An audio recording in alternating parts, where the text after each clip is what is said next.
Hi, everyone, and welcome back to the Mindset and Muscle podcast. It's 2024. I forgot to introduce myself in case you're new. I'm Keshi, and I'm your host. But it's 2024. Isn't that exciting? This year is going to be so good. I have such high not hopes, but even just expectations. I know it's going to be good. I can feel it's going to be amazing. We're starting this year off right. So the first episode, we're going to be talking about glowing up. This year, we're going to have a glow up. It doesn't have to be kind of from beginning to end of the year. Maybe you already started your glow up. Maybe you haven't yet. Maybe it's going to be part of the year that this is going to happen, but we're going to upgrade. And I'm really trying to always be working on yourself and really upgrading, but sometimes we just need, maybe we're not taking something seriously for a little bit. Let's just say our health, our wealth, whatever it is, we're kind of putting it on the side. I was going to say on the sidewalk. That's definitely not the expression. But we're just putting it on the side for a little bit. But for now, starting this new year, I don't care if you had resolutions or not. I don't care if you started working on them or not. But we're just think about it as like a fresh start anyway. Whatever your goals are, we're going to glow up. We're going to have a big upgrade. And if you have a lot of habits that I have, a lot of these habits are actually pretty simple, I'm going to be honest. And if you are doing those already, you're doing great. If you're not doing those, we're going to start implementing them. So just in case you just feel a little bit overwhelmed what you should do, you have so much information being thrown at you, I'm just putting it as like kind of a few steps, a few different aspects of your life that you should or you could work on up leveling so that you can have this glow up. After this, you will not have to watch another glow up guide again and listen to another podcast episode about glowing up, because you'll be equipped to have your glow up this year. So yeah. What else should I say before we start? I guess the only thing is that now I'm going to have one episode a week. I'm still looking for the day that would work best. If you have any suggestion of what day you would prefer, let me know. But I don't think you do. For most people, they don't really care. But in terms of myself, maybe I will post it every Thursday. I'm thinking right now maybe Thursday. Today is Saturday, so I didn't post it on Thursday. But so what would probably happen is I'll post one today or tomorrow. Then as from like next Thursday, every week on Thursday, I'm going to keep it at that date. I did film one podcast episode today with my friend Shania. Awesome. It's about boundaries. We did go a little bit on a tangent, which is what we do. But also, I just want to mention this. If you're watching the video, she gave me the cutest little crocheted flower pot or like flower vase that turns into a coaster, and it's the cutest thing ever. So I'm gonna have it here as we go through this episode of glowing up. So here it is, super cute. But yeah, so thank you, Shania, for that. I love it. I definitely did not put it back the way she gave it to me. But without further ado now, let's get into the episode about glowing up. The first thing is, as with everything else, we need to make a plan. So in what aspects of your life do you want to glow up? You're probably going to say, well, they're everything. But what does that mean to you? What is glowing up to you? Is that like a physical glow up? Is that like a mental glow up? Do you want to set more boundaries? Like, what is it? And it's going to be a little bit different from person to person. And I do understand that it's easy to just say everything. I want to glow up in every aspect of my life, and that's fine. But really kind of break it down into what does that mean to you, and have a plan of what does your end of year, like my end of year Keshi, what does she look like? And again, you might have some long-term goals too, but more so in the short to medium term. What does that look like to you too? If you had to glow up right now, if you could like glow up right now, how would you look like? How would you feel like? How would you act like? So that's what we're trying to work towards, okay? So again, what does the glowed up version of yourself look like? What does he or she do? How you act, how you walk, how you talk. And I might be adjusting a little bit today. I'm sitting on a cushion. I guess I don't need to in this case, but earlier when I was filming the episode with Shania, we were at the table kind of facing each other. And the table is so high and I'm so little. So I had a little cushion in there. But anyway, I'm already going on a tangent. So in terms of glowing up, we talked about what does that look like to you, but from the inside. So glowing up could be on the outside and then on the inside. And we're going to go into both and how to do both. From the inside first. Get enough sleep. That's the first step. Step number 1, get enough sleep. That is so underrated. We talk about it all the time. Everybody's talking about how it's important to get enough sleep. Yet so many people don't do it. And we're still talking about how, like even boasting about how little sleep we got. No, I really dislike not getting enough sleep. It happens sometimes when I'm like, I have so much to do, like I have things to do late at night and then early in the morning, but I try as much as possible to not have this kind of schedule so that I can get my 8 hours of sleep. So get your 7 to 9 hours of sleep on average. That's very important to start. You will get used to that. See, your body gets used to kind of that state of you not getting enough sleep. So you feel like you're okay, but your performance is not. So you're still performing. If you're only getting 6 hours of sleep every night, your performance is lower, but you don't realize it because you're just used to this amount of sleep. So you just think you're performing at a normal level, but really your performance is less. Your recovery is less, like everything. Just get enough sleep. I'm not going to go into so much detail as to why. I feel like everybody knows why. We just don't do it. So that's your big sister reminder, a little sister reminder, I don't know, to just get enough sleep. Again, just you want to be as optimal as possible in whatever you're doing, I guess. And another thing that's also very obvious, but we just don't do it, is eating healthy 80% of the time. So just try to limit ultra processed foods for like 20% of the time. And I know that's not always realistic or reasonable, and it's okay if you have periods of your life or little phases where you're going over that 20% of the time where you're eating out or you're eating ultra processed foods and things like that. But kind of like on a day-to-day basis, on like week after week after week, you do not want to always have like 50-60% of your diet just junk food or eating out or things like that. Just on so many levels that does not serve you, whether it is about your weight or just about your health. No, we not only want fit individuals, we want healthy individuals. So what you're eating is going to impact, like I said, not only how you look, but also your energy levels. Like we don't want to feel lethargic and things like that all day. So make sure you're eating healthy 80% of the time, or try to work towards that. And I don't always do it either. And it's important to even understand it, to acknowledge that this is important. And then whether you're doing it or not, at least you know that you're working towards your goals or you're not. So you're able to keep yourself accountable and not really blame the circumstances, I guess. Like if you didn't do it, you didn't do it. But don't say you didn't know. You know, you have to eat healthy 80% of the time. If you didn't know, now you do. Now, how do you do that? You might ask. My best tip would be to meal prep. That makes things so much easier, and you don't have to make that decision every single day, every single meal. That's the thing with like making choices. It's fine to make it like once or twice, and then after a while in the middle of the week when you're tired, you're coming home after work tired, you do not necessarily want to make that choice.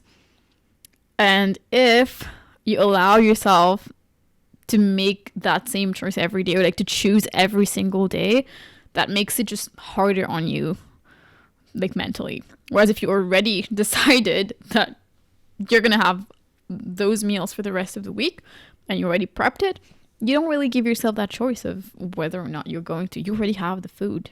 You'll eat it.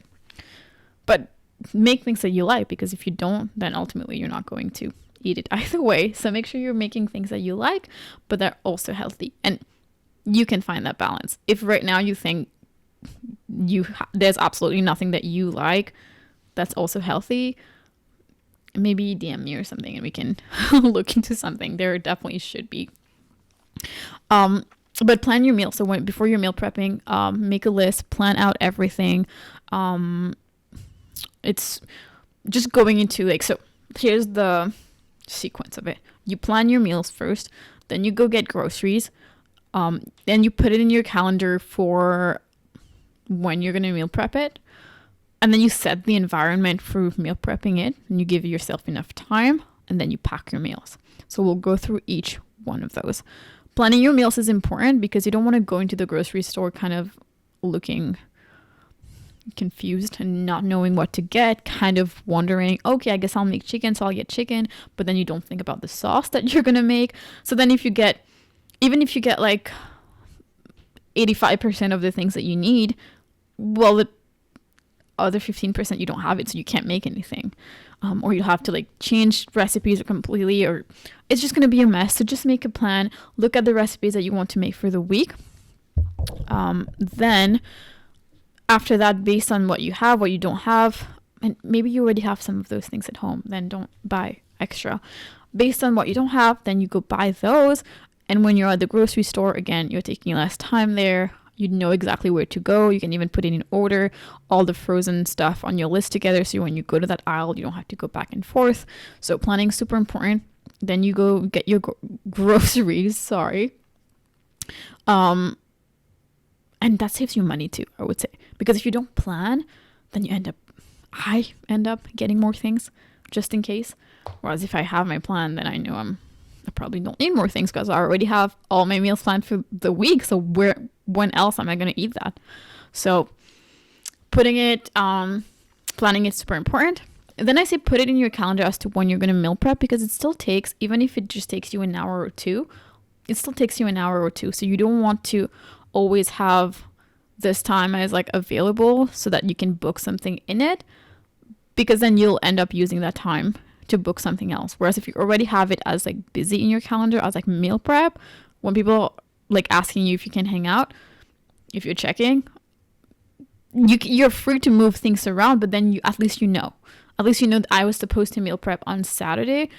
Yeah, I guess I can go out, but then I'll have to move it on Sunday. But if I already have something on Sunday, then maybe I shouldn't go out on Saturday, especially not all day, because I do have to meal prep, and that should be a priority for you as well. And then I'm going to take that cushion out. Okay. And then after that, you set the environment when you're actually meal prepping. Nobody likes a messy kitchen, and nobody can get anything done in a messy kitchen. If you don't have any pots and pans, they're all dirty. What are you doing? Just make sure you clean everything and have a nice environment. Set the mood before you start, and that's going to make things a lot more enjoyable for you. Another point for that is to be realistic when you're meal prepping. So what I mean by that, one, how much time do you have to meal prep? So meal prep could take anywhere from like 30 minutes to like hours and hours, depending on what you want to make, how much you want to make, so what time do you have realistically every week to prepare it? And the meals that you want to put, like how much effort basically do you want to put in making a meal? Maybe on some weeks you'll have a little bit more complicated meals. That's totally fine. But do you really want in 1 week to have like 4 different complicated meals that you're just trying out now? Probably not. So you probably stick with some basics and then add like a creative new one that you want to try out every week. What's your taste? Don't make things that you hate. If there's some vegetables that you hate, don't eat those ones. Eat everything else. And you can't just say you hate every vegetable. Like, we're adults here. Come on. Let's put in an effort. It's so easy to just tell ourselves we hate every vegetable. Like, maybe have a side salad with a little bit of dressing. Don't overdo the dressing. Maybe we'll just have like carrots. I do that a lot. Just like having carrots on the side, or with like some hummus or a little bit of dressing. Again, not to overdo it, but it's usually just a little bit tastier with some dressing. I use some like low calorie ranch or something like that. Or my favorite thing to do is what I usually my go-to when I have anything with sauce, I just add the vegetables in there. So if I have a curry, if I have a Thai curry. It might not be curry then. Thai dish, I don't know, like a coconut something something. Whatever it is, like if it has sauce in it, it's very easy for me to add like onions, the peppers, just whatever it is, or in other dishes, maybe like mushroom and spinach and things like that. On the other hand, when it's something dry, if I'm just like air frying chicken, then it's harder to just make the vegetables together. So I guess I could make a little mix of vegetables that I could air fry too, like separately. Or I simply do, like I said, just like the carrots and things like that, and the dressing. Or I have a little side salad, and that's what I usually go to. It doesn't have to be complicated at all.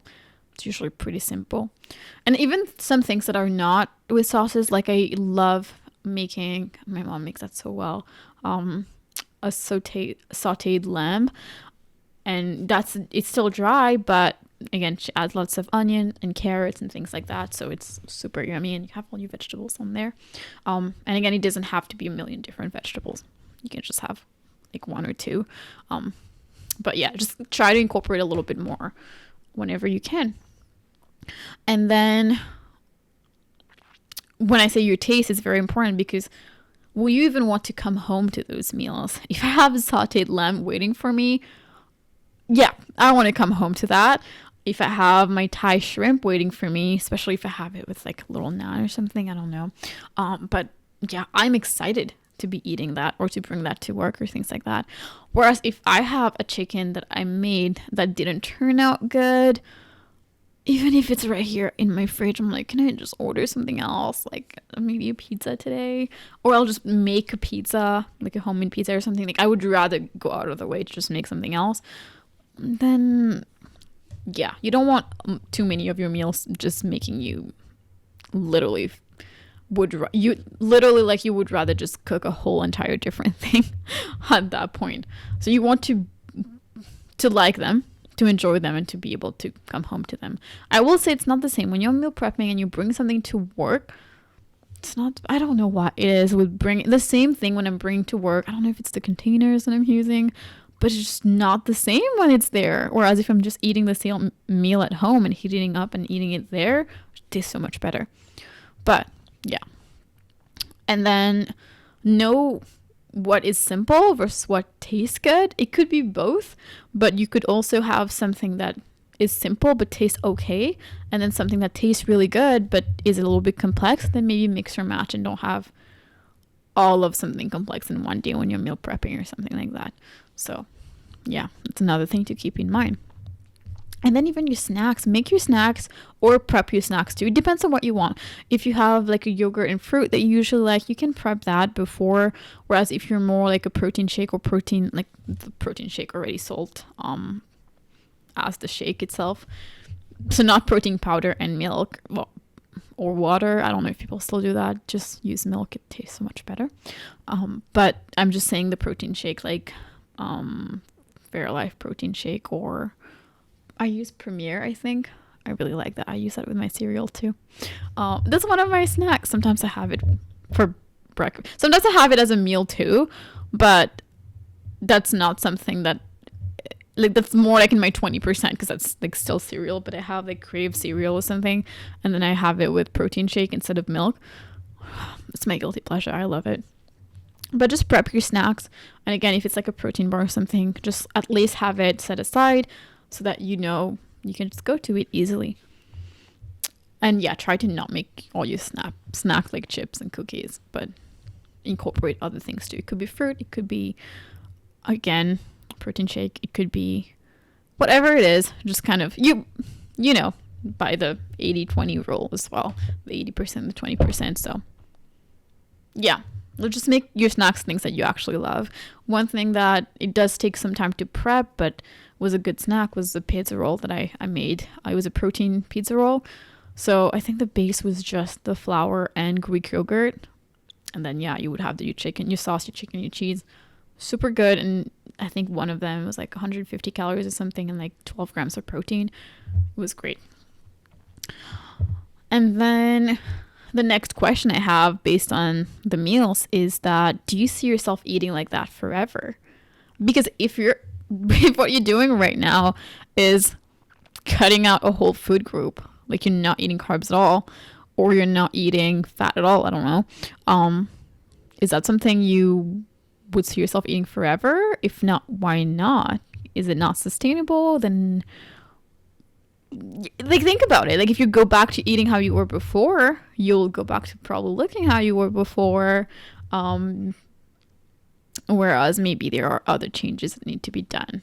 I'm just mostly saying, if you want to lose weight and you're right now kind of restricting yourself quite a bit, just know that when you stop restricting yourself, you'll go back to old habits. You'll go back to probably old body. So if you need help with that, just reach out to me. Let's jump on like a free call. I should start calling it a game plan call at this point, because I feel like I usually call it a clarity call, because we get more clear on like what we need to do. But I think it's a game plan, because you can just use whatever you learned during that call and go and implement what you actually need to succeed in your weight loss or in your whatever fitness and nutrition goals you have. So yeah, do you see yourself eating like that forever? And then keeping in mind that there are different phases in our life. So we still have phases where we're losing weight, or like we're cutting, we're actively trying to lose weight. And then others when we're bulking or just at maintenance. But most of the time we should not be in a diet. I'm going to say that again. Most of the time we should not be cutting, or we should not be in a diet.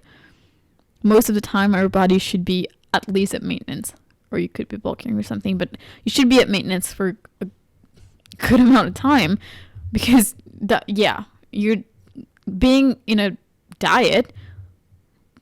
By diet, I mean being in a cut, basically in a calorie deficit. That's a stress on your body.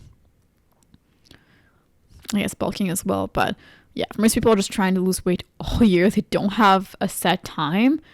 I would not recommend that. I would say give yourself like the 12 weeks or 16 weeks or something, and then go back to maintenance, and then you can come back to it after. But know that there's different phases of your fitness journey, and that you should not be trying to lose weight for most of the year or most of the time. I also said to eat your vegetables, but I'm going to say it again. Eat your vegetables. And then the next point I have is to drink enough water. So yeah, most people don't drink water at all. I would say I think it's like 2+ liters. It depends on people. It's not just like a gallon a day or something for everybody. It definitely depends on people. I think the best approach would be to look at your pee with the pee chart. I don't have it, but yeah, I don't remember who made it, but I was just learning about that in my macronutrition course, talking a little bit more about the person who invented that chart. But yeah, basically I think we have an idea. I think everybody has seen it though. Kind of the clear to like the really dark yellow. If it's a really dark yellow, then you might even want to go to the hospital, or you might be super dehydrated at that point. But for most people, it's kind of like yellow. It could be pretty, it could be more clear. But yeah, so usually clear-ish yellow, like, you know what it would be. It would still very light yellow is what you're looking to achieve. I'm taking too much time on that right now. The next thing about the inner aspect is exercise. So the physique that you want actually has more muscle than you think. The physique that you want probably has more muscle than you think. So I would recommend that you lift weights. Whatever influences you're looking at, her body, maybe she has a nice butt or whatever. Like, I don't know, but most people, the physique that we look up to, that we admire, those people lift weights. They have more muscle than we think. Cardio is still great. I would still recommend you do cardio. Not doing cardio right now. I would still recommend you do cardio for your stamina, your endurance. It's great for your health, obviously. It's cardiovascular. That's the point. But yeah, still incorporated. But I would say don't just do cardio. Lift weights as well. It's great, especially as you're getting older. You start to lose your muscle. So we want to not only prevent that, but if we can kind of do the opposite, that's awesome. Another thing is to do a medical checkup whenever you can. All my friends living in Canada, it's free. So just go do it. I know if you live outside Canada and you don't have free healthcare, you might need to pay for it, but it's worth it. At least once a year, then maybe get it done. Even if you can, again, get it every like 3-6 months or things like that. I don't know, 3 months seems like pretty short time. I don't know if anybody gets a health check, a medical checkup every 3 months, but like 6 months or a year, get your medical checkup. You don't know, maybe you're anemic, maybe you lack magnesium, like you don't know. And maybe you might be able to tell based on your symptoms. If you're feeling dizzy, you might be anemic. If you're like super addicted to chocolate, maybe you're a little bit lower in magnesium. But you can't really just diagnose yourself. Like you have to do a checkup to make sure that is what is happening. And yeah, to not let your iron be too low, for example, if you were in fact anemic. You have to know something to be able to like fix it. And then your dental checkup as well. Make sure you do that regularly as well.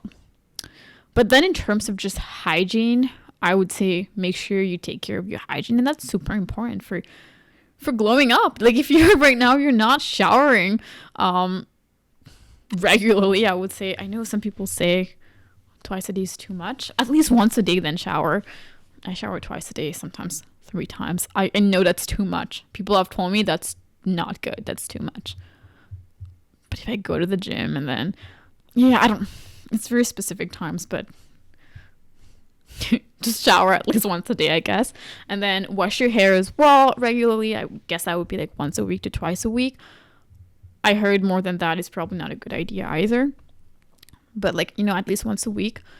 And then brush your teeth. I recently heard in a podcast that people are not brushing their teeth twice a day. Brush your teeth and floss. Make sure. One thing that I started implementing was to keep my floss just next to like my toothbrush and everything. So when it's like right in front of me, so I open the package, just put it in a little container. When it's right in front of me, I'll do it because it takes 30 additional seconds. It's just kind of like we don't think about it if it's just in the drawer and we have to like go look for it and whatever. But we have this like very convenient like single use ones now. You don't even have to cut anything. You just use like the one. It's literally so convenient. Oh, I think you probably know what I'm talking about. That's the floss that everybody uses now. Just a little handle and everything. But yeah, just floss makes a difference. And then take care of your hair as well. So get a haircut or at least trim the ends. I know haircuts are pretty expensive, but at least trim the ends and change it up. And I recently cut my hair a lot shorter than it was before, and I love it. I love it. But then also maintain it. So every couple months, make sure again to trim the ends and just keep it looking nice and fresh. In terms of skincare can be simple. You don't have to have a 12-step routine for skincare, but make sure you moisturize, especially during winter, but just in general, make sure you're moisturizing and you're using a face wash. What I heard is that you should be using a face wash not when you first wake up, but before you go to bed, because when you first wake up, there's like those nice oil and stuff that you don't necessarily want to wash away super quickly. So what I've been doing is just kind of like washing. I'm still washing my face, but I'm not using that like the cleanser in the morning. I use it before I go to bed at night or after my shower at night. But yeah, so like I'm using my face wash or like my face cleanser then. And then I don't do that currently, but I should get back into it. Using a gua sha and ice rolling is apparently really good. And it does help, like especially with the puffiness and things like that under the eyes. I should really start doing it again. But yeah, using a gua sha, ice rolling, kind of those things. You don't have to do them, but especially just like the moisturizer and maybe a cleanser would be great. And then for my girlies out there, learn to do your makeup. I know you might not be into it, but it really makes a difference. So I would say like it doesn't have to be crazy. Like I don't think I'm wearing a crazy makeup right now. Maybe the lips are too much for you. Maybe you don't like lipstick, but just learn to use some concealer, maybe some mascara. And people might even be looking at me and be like, you don't really know how to do your makeup yourself. And I'm definitely far from being pro in it. But I definitely know how to go from looking like I just got out of bed to looking a lot more elegant, I would say, or pretty. I know how to prettify a little bit better from like the skincare, from the different steps, and that would also include the moisturizing, the lip balm as well. I can't speak. The lip balm or a chapstick as well. All of those are included in that because I'm just showing up. Hair isn't a mess. Nails are a mess.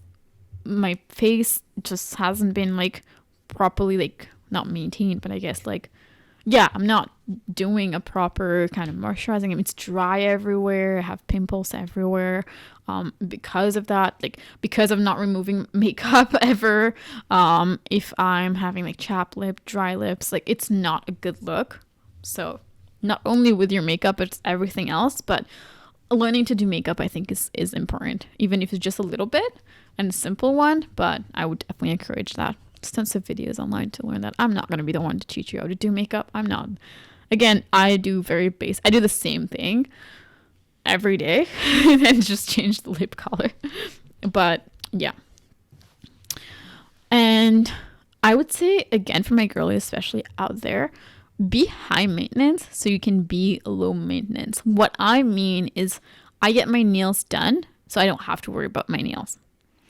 So I get them done like once every 3 weeks or something, or whenever they need to get done. But then throughout the week, I'm not worrying about them and they're looking pretty.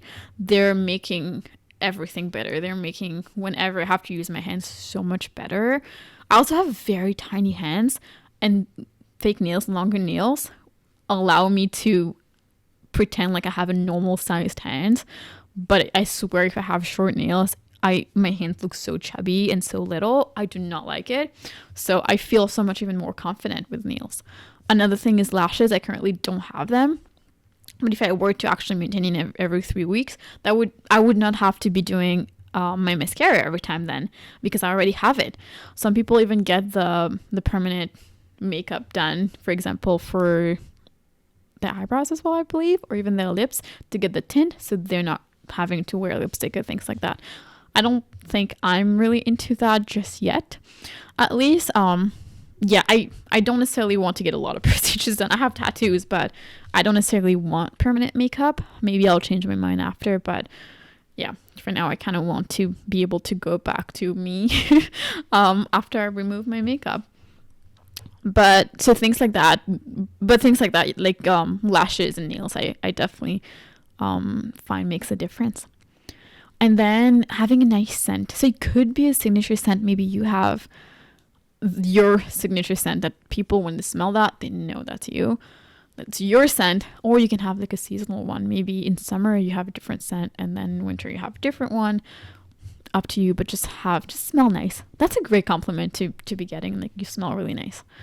Again, nobody really wants to be smelly. Posture is another thing. Make sure you're not kind of like hunching over all the time. Just stand up straight. And I think you get that with practice, because as I was talking, I realized that maybe my posture isn't like perfect, but I still wasn't like hunched over. Like, I was still already kind of having a pretty good posture, even though I'm not leaning on anything. So I was pretty happy with myself with that. But have a nice posture. It makes a whole world of difference with your confidence, with how you portray yourself, but also how other people see you. And then stop swearing.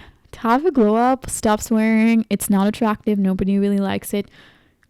That might seem controversial, but especially if you're a girl, I think it's highly unattractive. And I've had different conversations about that. People do agree.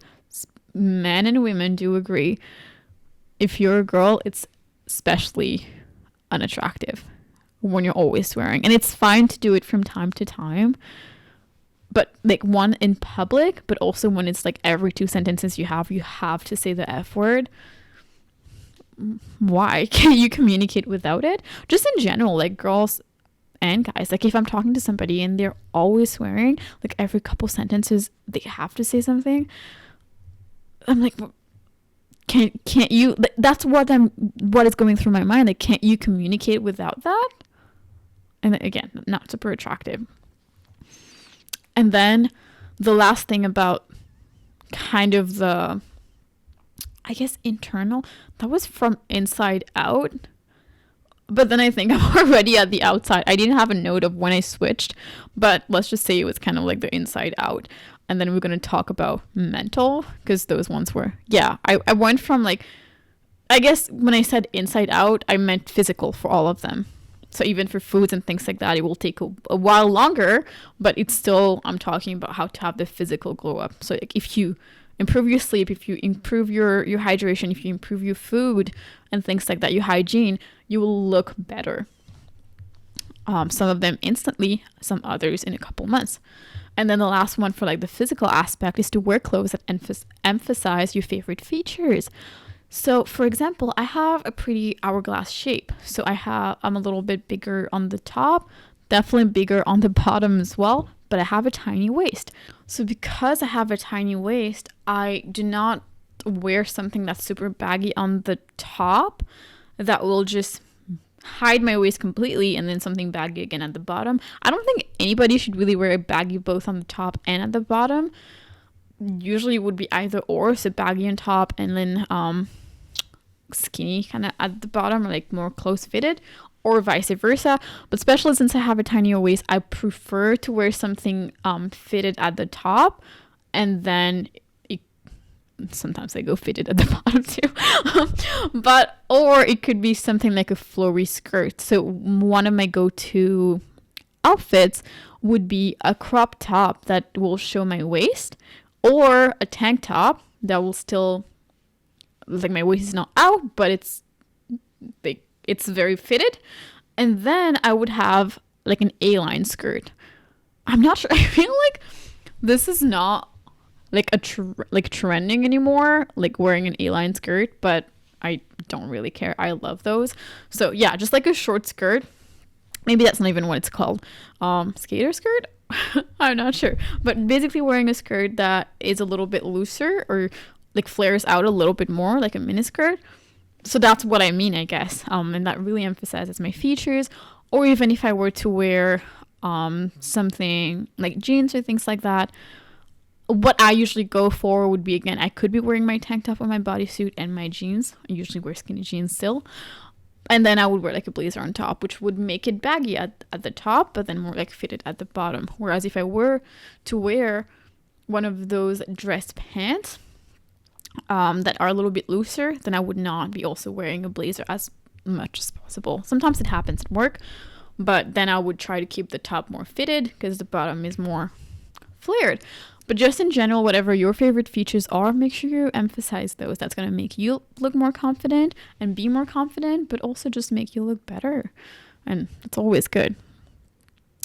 And now we're going to talk about the mental aspects of glowing up.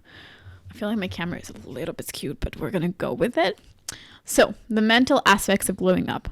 First, build affirmations in your routine. What I mean is that when you wake up every day, you want to have those positive thoughts. Before you go to bed, you want to have those positive thoughts.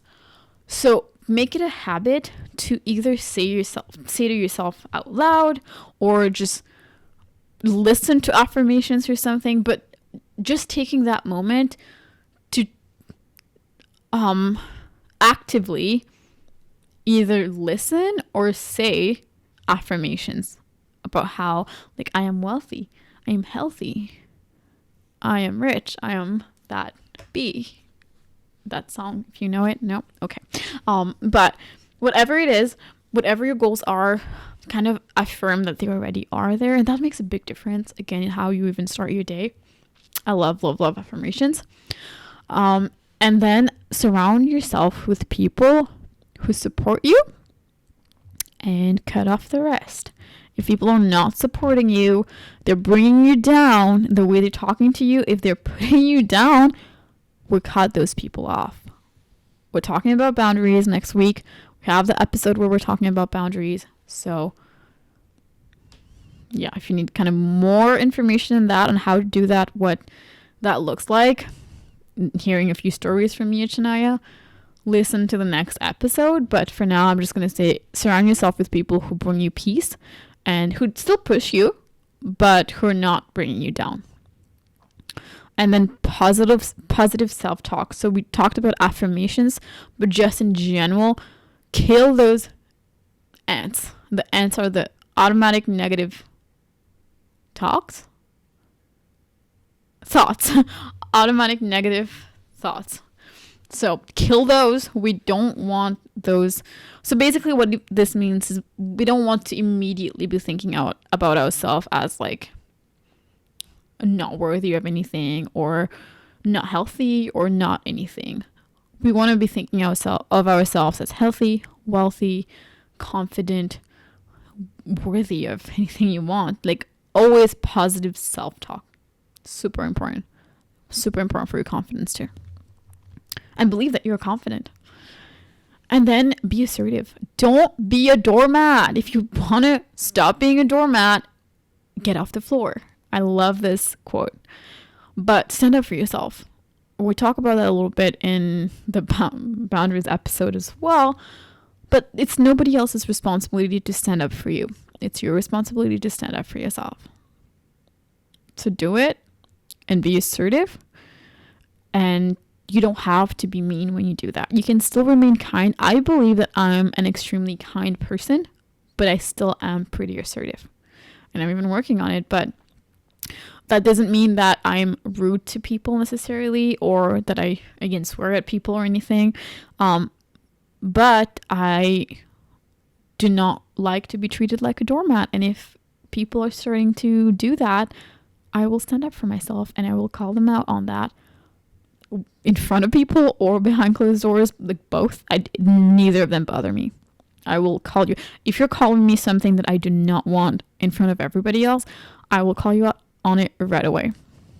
Like if you're calling me dumb in front of people or anything, I will tell you to not do that. I will ask you to elaborate on what you mean by that, because I'm not sure I even get your point. I don't know why you said this, and I don't know why that was necessary, and I want you to stop saying it. Again, that's kind of, I'm elaborating a lot more. Most of the time it's not. Don't even have to be that direct, but I'm not afraid to stand up for myself now. So be assertive. You still can remain kind and polite. Don't have to be super defensive, but just don't let people walk all over you. And then stop apologizing unless it is warranted. What I mean, and we talked about that again in the other episode about boundaries, but we went on several tangents. The chair does not need an apology when you hit it.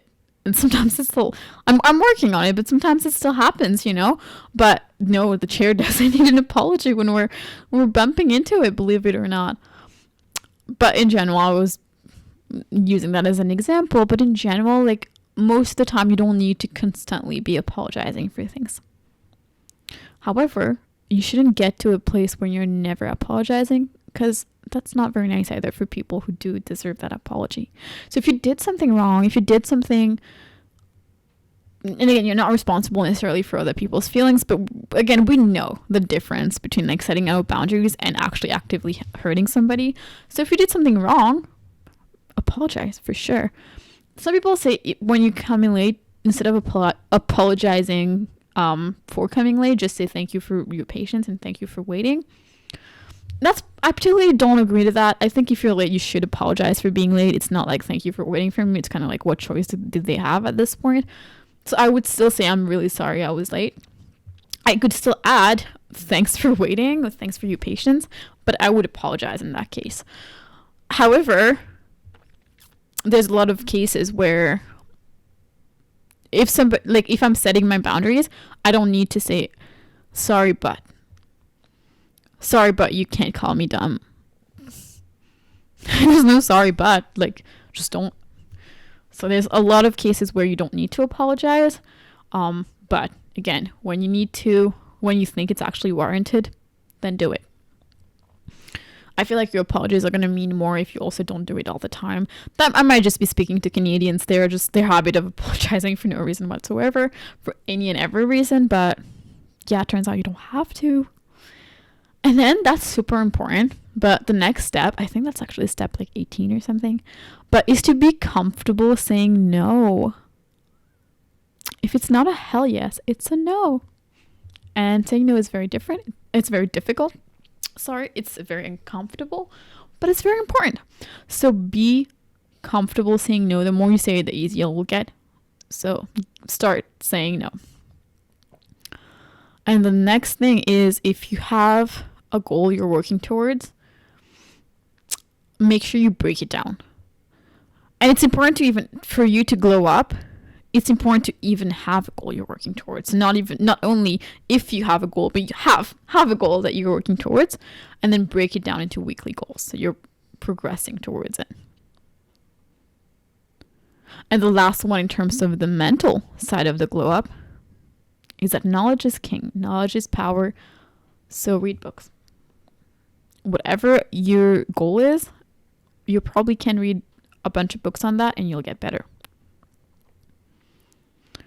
I have 2 extra things that I want to talk about, but I quickly want to recap what we've talked about so far. In terms of the physical aspect, we've said get 7 to 9 hours of sleep, ideally at least 8 hours. Meal prep, eat healthy 80% of the time. Exercise, lift weights. Also, if you can add in cardio, get your checkup, your medical checkup, your dental checkup. Take care of your hygiene and your skincare and your hair care. Make sure you have a nice posture. Wear clothes that emphasize your different features, your favorite features. Have a signature scent maybe. And stop swearing. So that's the physical ones. To mentally glow up, you build affirmations into your routine. You surround yourself with people who support you, and you cut off the rest. Use positive self-talk and kill those automatic negative thoughts. Be assertive. Don't be a doormat. Stop apologizing unless it's warranted. Be comfortable saying no. Have a goal that you're working towards and break it into weekly goals, and then read, because books are knowledge and knowledge is power. Now, 2 additional things that you don't have to do, but I think could give you a little extra boost. The first one is to whiten your teeth. I don't know if you can see my teeth. I got it whitened last year. And I think they were already pretty white-ish, but it still made such a big difference. Because that person told me they're like, you don't have like stained teeth, so I don't know if it's going to make much of a difference, but it's still going to be a little bit better. But then when we compared it, it was quite a bit different. And that might not be something people notice. Like, I don't go around every day and people are like, oh my god, your teeth are so white. No, but it's more just something people notice if they're not white. So if I'm walking around with like yellowish teeth, then people would notice. So like, that's something you can consider to whiten your teeth. It's not actually that expensive. At least for me, it wasn't. I think it was $150 or something. I'm not sure, but it was less expensive than I thought. Then another thing, which would be in the category of being high maintenance for you to be low maintenance, that I would recommend is laser hair removal. Now, this one is quite a bit more expensive, especially I have dark skin. So they recommended that I use kind of like the highest like treatment in terms of like, they were like, your skin tone is like the darkest on our range. And I'm like, I'm not that dark, actually. Like, there are people who are quite a bit darker than me. But I guess if you're starting from, can I say ginger white? Like a very kind of like fair skin to very dark skin, then yeah, I'm pretty dark. So I did I could do like a cheaper one. I think you can get like $150 a session or something. And again, I'm talking Canadian dollars, so I don't know how things are in the US. But so if you have fair skin, you could get away with $150 a session, which is not too bad. You need like a couple sessions, maybe like 6 sessions, 8 sessions, I'm not sure. But so yeah, I think then it would be, especially if you have fair skin and dark hair, like black hair, dark brown hair or something, the contrast is what makes it the easiest. But for me, yeah, I think it's like $400 a session or something like that. It's quite a bit more expensive. So I've only done it once, and then I'm gonna do more this year, but it's just not a priority for me right now. But it makes a difference for sure. Like the amount of time that you spend removing, like shaving your legs, or everything like that. Just, yeah, I would much rather just not have to do that all the time. So, and people who have done it also have sworn by it. I would say they really like it. And yeah, so that one, the reason I didn't do the other one, if I did the regular $150 one, because of my dark skin, from what I understand, I could get burned. So I did not want to take that risk. I went with the most painless option and the safest option of not getting burned. So yeah, it wasn't painful at all. And yeah, that's kind of like an extra tip for your glow up. But that was everything. I didn't say step 1, step 2. Maybe I should have, but I feel like I already have so many steps to talk about. That was like 22 if you think about the last 2. So 22 steps for you to glow up. Maybe that's what I will title this episode, or 20 steps plus like 2 extra. But all of those, honestly, a lot of those are super basic, but are we doing them? Maybe you are, maybe you're not. So really it's about implementing it. It's not just thinking that you can do it or you know what to do. It's really about actually doing it. So yeah, that's all I have for today. Thank you very much. I guess I didn't talk much about nutrition coaching, so I will finish it off by saying again, if you want to book a free clarity call with me, a free game plan call, reach out to me. I will put the link to book that call actually in the show notes, so it's easy.